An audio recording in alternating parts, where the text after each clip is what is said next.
My father passed away. After completing all the arrangements, the funeral was ready, but my husband didn't show up. He was always in dirty work clothes, doing bottom-rung jobs. It's wasted doing it because there won't be inheritance anyway. I was speechless. I had run out of patience with him, so it was a clean break for me. After the funeral, when I brought up divorce, he eagerly agreed as if he had been waiting for it. As he was filling out the divorce papers, he smirked and said to me, Divorce is fine, but you're the one who's going to have trouble, right? I'm not troubled at all. Probably, you are the one who will have trouble. My name is Emily Johnson. I have been working as a clerk since I joined a construction company after graduating from college. I'm getting old enough to be in my early 30s. I am married, but we don't have children. My husband, David, is a natural-born playboy, never running out of stories about gambling machines, horse racing, boat racing, drinking, smoking, and womanizing. There was a time when we tried to have children together, but it got interrupted for a reason and never resumed. I never pressed him, but the reason for the interruption was that my husband had contracted a sexually transmitted disease. Since I haven't had sexual relations with anyone other than my husband after getting married, I had to assume the infection came from his cheating. When I confronted David about it, he said, "I've forgotten about it. It's nothing." He insisted on forget it, don't ask, and I couldn't persuade him to cut back on his womanizing. His bad drinking habits and poor conduct began to stand out more, and my affection for him started to wear thin. One winter while I was married, my father died. Despite my repeated warnings, he wasn't in great health, but since he had no hobbies other than work, he worked all year round. He collapsed at work and was hospitalized, and his condition rapidly worsened until he died at the young age of 58. My father was a sole proprietor. He worked as an independent business owner. He was a diligent man with the skill and knowledge to handle every aspect of a certain field in construction work on his own. Even when the company he contracted with told him to take a day off, he would show up the next day, surprising the younger employees. My mother is not around. It seems that my mother left my father and me because she could not keep up with my father's hard-working personality. That was when I was 4 years old. My father was well regarded for his reliability as a craftsman, thanks to his meticulous care and skill. After my father passed away in the hospital, I started arranging the funeral, and many people who had worked with my father sent telegrams of condolence or called. I was grateful, but dealing with it all was overwhelming, and I made little progress in meeting with the priest. With hardly any time to go home, I spent my days beside my father, who lay on a coffin in a room at the venue. My uncle Tom lived nearby and said I could take a break at his place, but I wanted to stay close to my father. However, from the time I started making funeral arrangements, I repeatedly tried to contact David. No return calls, no replies to messages. He was probably busy with gambling or something. It definitely wasn't work. On the day of the funeral, I respectfully greeted friends, relatives, and professional acquaintances who attended, along with my father's siblings. Some were even clients of the company I work for. He had a wonderful daughter. "Your father must have been very proud," they said kindly, which made me feel humbled. Even after everything was over, I tried contacting my husband again, but still no response. Emily, you need to think about what you're doing with your life. It's looking pretty bleak if you keep on this way. You know it better than anyone. We're worried about you instead of your father. Tom's words made me reflect on recent events. Unanswered calls, worthless hobbies, cold attitudes.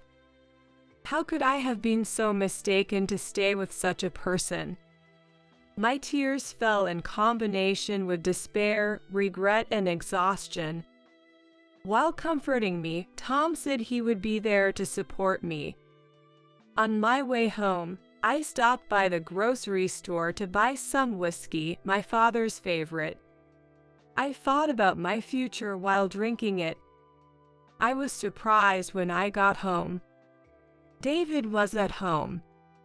He was drunk out of his mind. He was sprawled out on the living room sofa and asleep. Countless empty beer cans and snack wrappers were scattered all over the coffee table. "What are you doing?" I had to ask, overwhelmed by the smell of alcohol. Oh, you're back. Hey, make me a whiskey and water. I'm sick of beer. David tried to grab a new bottle from the fridge, but realizing there was no ice, he slammed the door shut and looked at me again. Oh, look at that. You bought some booze. Hand it over. Don't just stand there. He reached for the grocery bag I was holding, trying to take out the whiskey my father loved. I instinctively slapped his hand away. Ouch. A clear slapping sound confirmed I hit him hard. His already red face from being drunk turned even redder with anger as he glared at me. "Stop it, don't touch me." Hey, that hurt. What's the big idea all of a sudden? The atmosphere was charged with tension. Feeling like there was no turning back, I somehow found the words smoothly. "I called you so many times to tell you my father died. Why didn't you come to his funeral?" Your father doesn't matter. I couldn't believe my ears.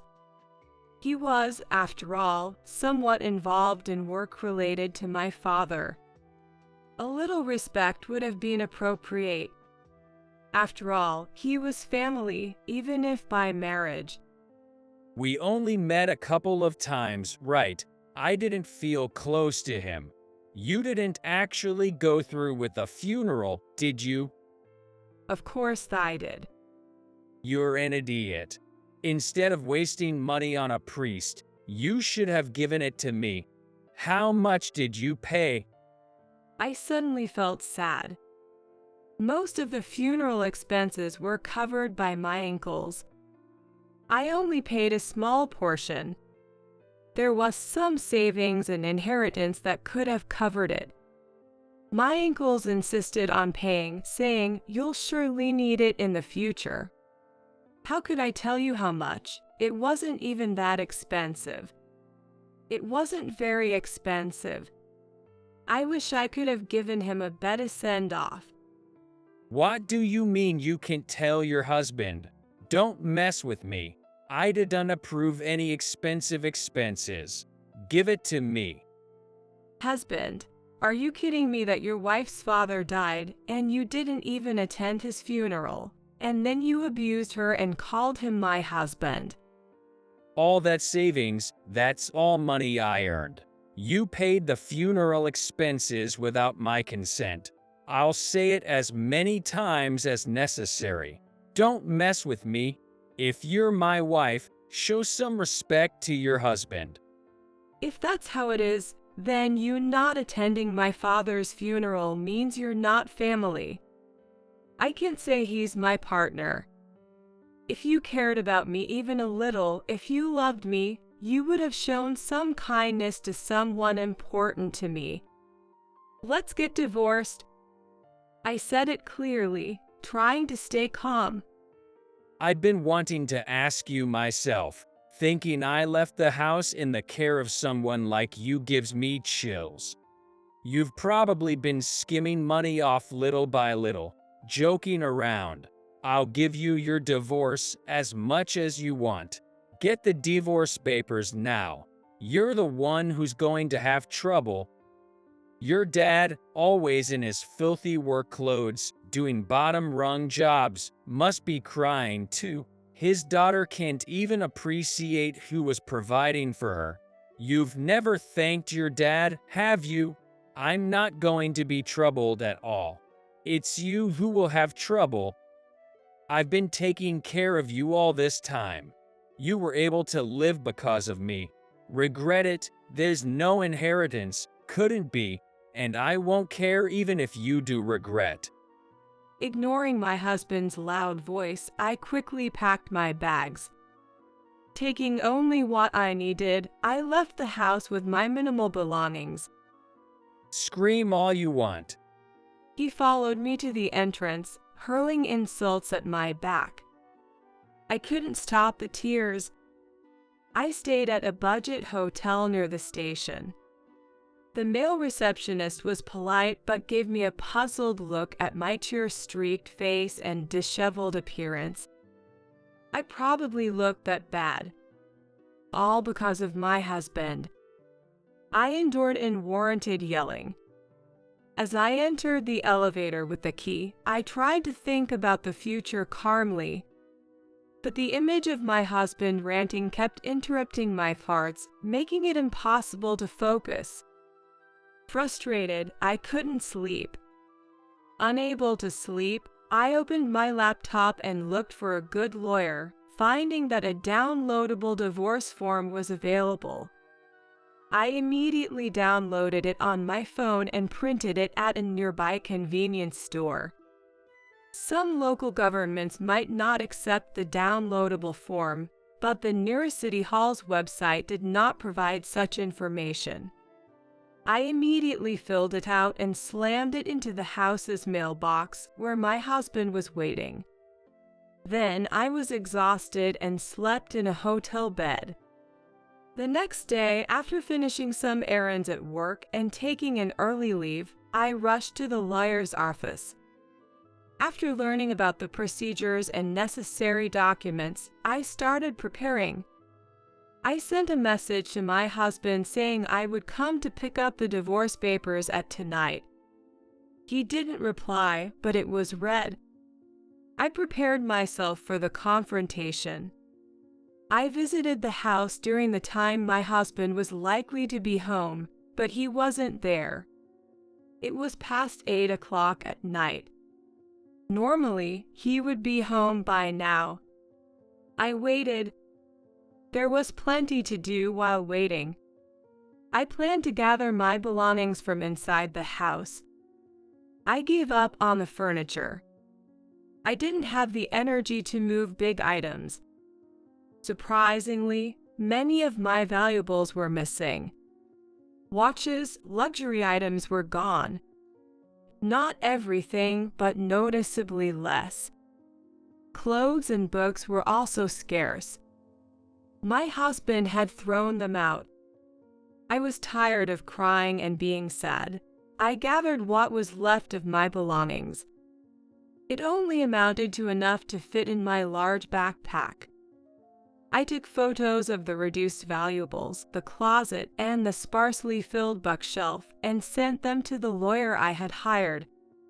My husband returned home after 11 p.m.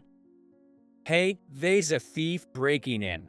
Someone's quietly stealing money. Give back the key, you thief. It seemed he had been out drinking. His face was flushed, and he looked greasy. And there was even the scent of a perfume that's been popular among young women lately. It wasn't the scent of the perfume my husband usually wore.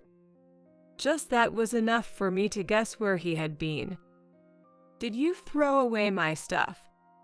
Well, I just took back what was stolen.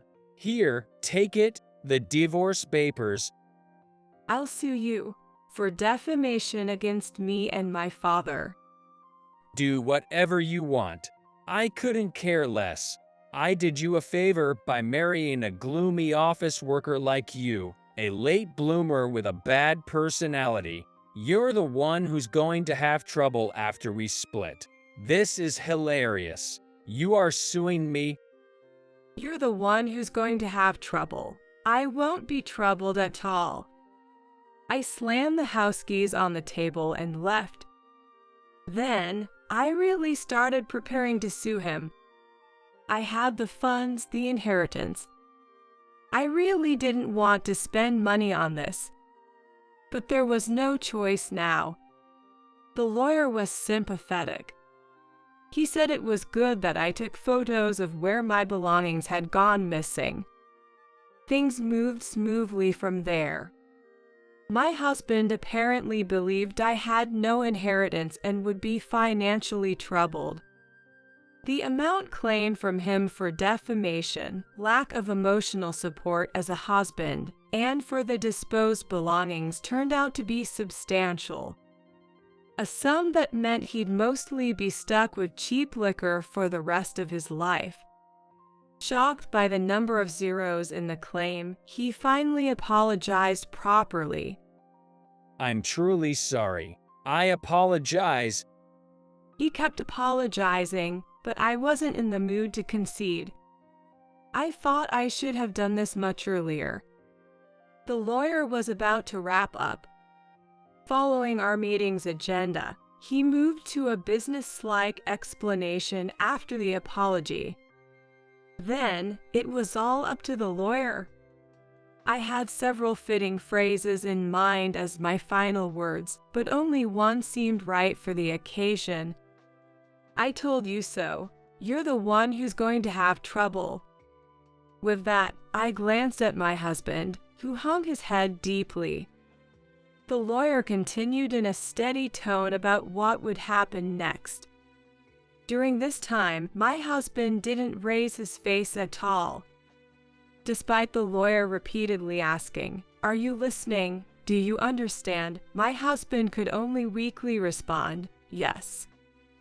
After that, I reported the divorce to my father's grave and informed my uncles. So it turned out for the best, huh? Are you settled now? Yes, I'm taking it easy now.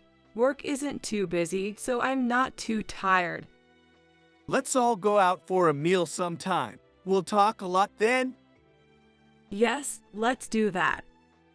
My uncles were very kind. People at work also seemed to have considered my turbulent personal life since my father's passing, not assigning me complex tasks. As promised, I went out for meals with my uncles, enjoying happier days, until I received a call. The call was from my ex-husband. Sorry to bother you, but could you wait a bit for the monthly payments? Life's been tough lately. 3 messages with similar content were sent to my phone. Something happened. No, recently, my work just dropped off. The pay isn't great, jobs aren't going well, and people seem colder somehow.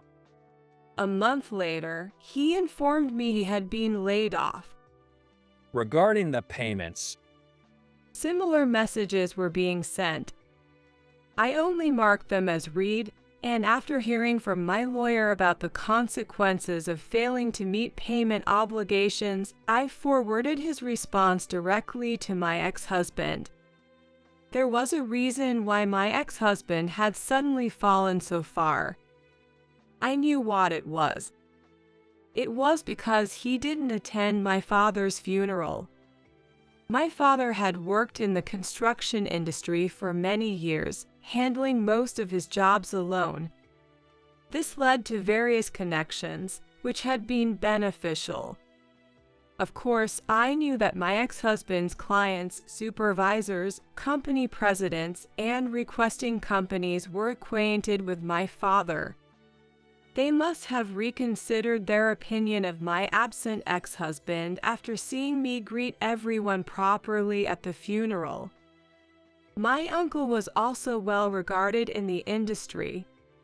When I was told he had become unemployed and wanted to discuss the future, I agreed to meet on the condition that I choose the place.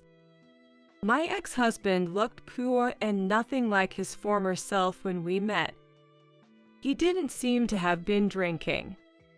When I was told he had become unemployed and wanted to discuss the future, I agreed to meet on the condition that I choose the place. My ex-husband looked poor and nothing like his former self when we met.